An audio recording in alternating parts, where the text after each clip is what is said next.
Hello student, welcome CBSE physics. तो set 511 का ये क्वेश्चन है, बहुत ही इम्पोर्टेंट।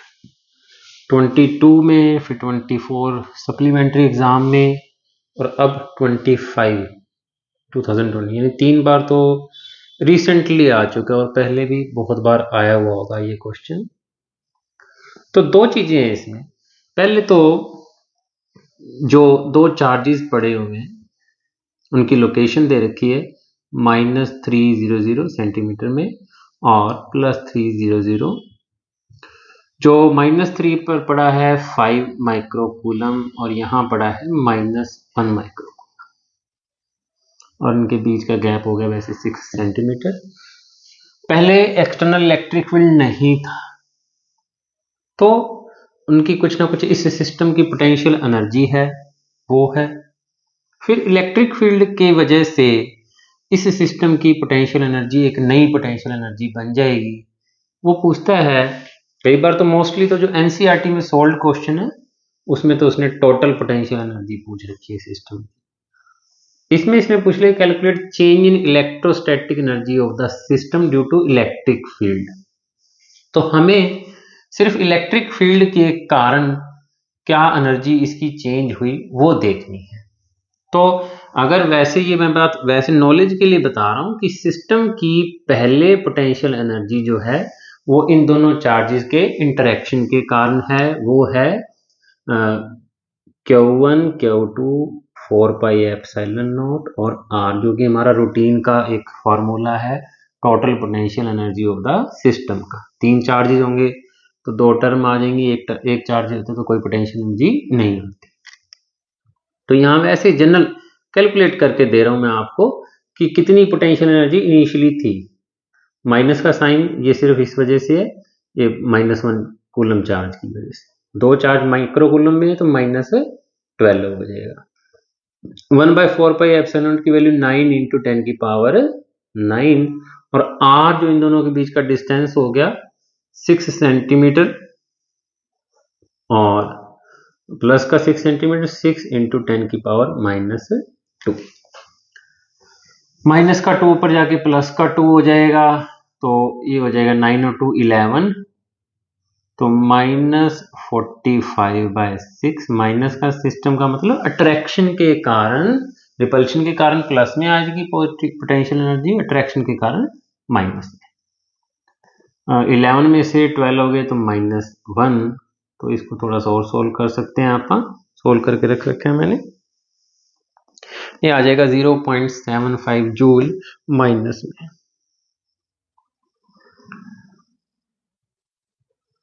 सिंपल है, कोई खास नहीं है। को 3 की टेबल पे कर लो। 15/2 होता है 7.5, तो क्योंकि 10⁻⁻1 और पड़ा तो 0.75 जूल ये इनिशियली पोटेंशियल एनर्जी सिस्टम की थी। वैसे इसका कोई प्रॉब्लम के साथ लिंक नहीं है, उन्होंने सिर्फ पूछ रखा है इलेक्ट्रिक फील्ड के कारण इलेक्ट्रोस्टैटिक एनर्जी सिस्टम की कैसे चेंज हुई। तो हमें सिर्फ बाद वाली पोटेंशियल एनर्जी कैलकुलेट करके देंगे। तो क्योंकि ये U1 तो ऑलरेडी वहां भी होगी, तो U1 - U1 0 हो जाएगा, तो U1 का कोई रोल है नहीं एक्चुअल में। तो हमें सिर्फ U2, जो कि मैं कह रहा हूं potential energy due to electric field, तो इलेक्ट्रिक फील्ड के कारण जो पोटेंशियल एनर्जी होगी उसके लिए हमें पोटेंशियल कैलकुलेट करना पड़ेगा। क्योंकि फार्मूला क्या है हमारे पास, जो चार्ज है और वहां पर उस सिचुएशन पर पोटेंशियल कितना है, पोटेंशियल डिफरेंस इनटू चार्ज, फिर दूसरा चार्ज इसको -1 माइक्रोकूलम को कह दो, और वहां पर पोटेंशियल कितना है, किसकी वजह से ये पोटेंशियल है, एक्सटर्नल इलेक्ट्रिक फील्ड के कारण। तो सबसे पहले हमें अब V कैलकुलेट करना है, तो E दे रखा है अपने को A/r²। V कैलकुलेट करने के लिए -EdR इन्फिनिटी से R इंटीग्रेशन। तो E दे रखा है A/r² dr infinity to R। ये स्टेप करने की जरूरत नहीं है, वैसे सीधा A/r, बुक में भी एनसीईआरटी बुक में सीधा A/r ही लिख रखा है। तो फिर भी चलो मैं सोल्व करवा देता हूँ ताकि किसी और प्रॉब्लम में ये चीज़ काम आ जाती है हमारे। ए इंटीग्रेशन कांस्टेंट से बाहर आ गया, आर की पावर -2 डी आर। अभी इंटीग्रेशन नहीं किया आपने, तो अब इंटीग्रेशन हो जाएगा, एक पावर इंक्रीज और उसी से डिवाइड, अपर लिमिट और लोअर लिमिट। तो माइनस ए, माइनस का साइन एक ऑलरेडी है हमारे पास यहाँ पे, तो माइनस ए तो ऑलरेडी है, अंदर रह जाएगा -1/r, तो ये बच जाएगा a/r। क्योंकि 5-6 प्रॉब्लम करने के बाद हमें पता लग ही जाता है कि भाई E=a/r² दे रखा है, तो पोटेंशियल a/r हो जाएगा। थोड़ा स्पेसिफिकली स्पेस बचाने के लिए मैं एक बार इस चीज को रब कर देता हूं। वैसे पिछली प्रॉब्लम में भी मैंने समझा दिया था ये।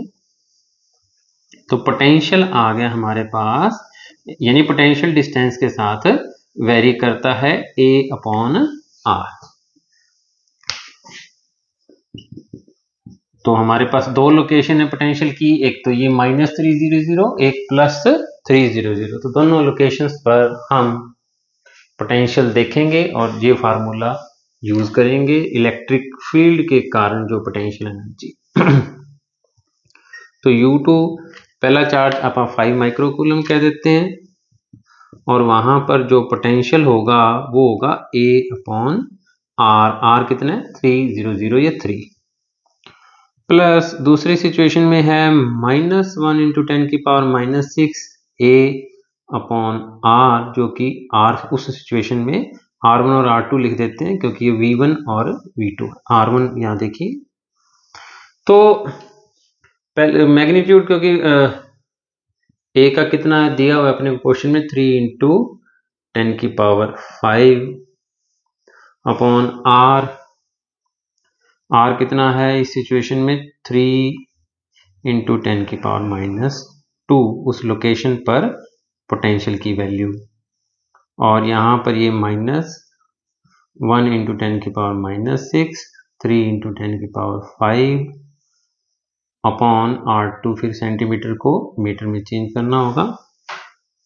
तो 5 - 1 रह जाएगा हमारे पास 4 × 10⁻⁻6 3 × 10⁵, और नीचे है 3 × 10⁻², 3 से 3 -2 ऊपर जाके +2 बन जाएगा। तो मिस्टेक तो नहीं, सेंटीमीटर है, और ये अपने पास क्या था, चार्ज और का मैग्नीट्यूड है। तो 4 × 10⁻² ऊपर जाके प्लस का 7 - 6 10 रह जाएगा, तो 40 जूल जो नई सिचुएशन में पोटेंशियल एनर्जी है ये चेंज हो गई है, क्योंकि पहले थी -0.75 जूल, अब जो है इलेक्ट्रिक फील्ड के कारण पोटेंशियल एनर्जी का चेंज आ जाएगा 40 जूल। तो दोबारा देख लें कैलकुलेशन में कोई गड़बड़ ना हो हमारी। तो a की वैल्यू 3 × 10⁵ है, और 5 6 -1 और -2, ठीक है बच्चों। तो थैंक यू बच्चों, आंसर आएगा 40 जूल, क्योंकि अभी भी वो चार्जेस तो हैं ही, इनकी पोटेंशियल एनर्जी ये वाली तो अभी भी है, तो चेंज सिर्फ इलेक्ट्रिक फील्ड के कारण हुआ है 40 जूल। तो थैंक यू बच्चों, चैनल सब्सक्राइब कर लें।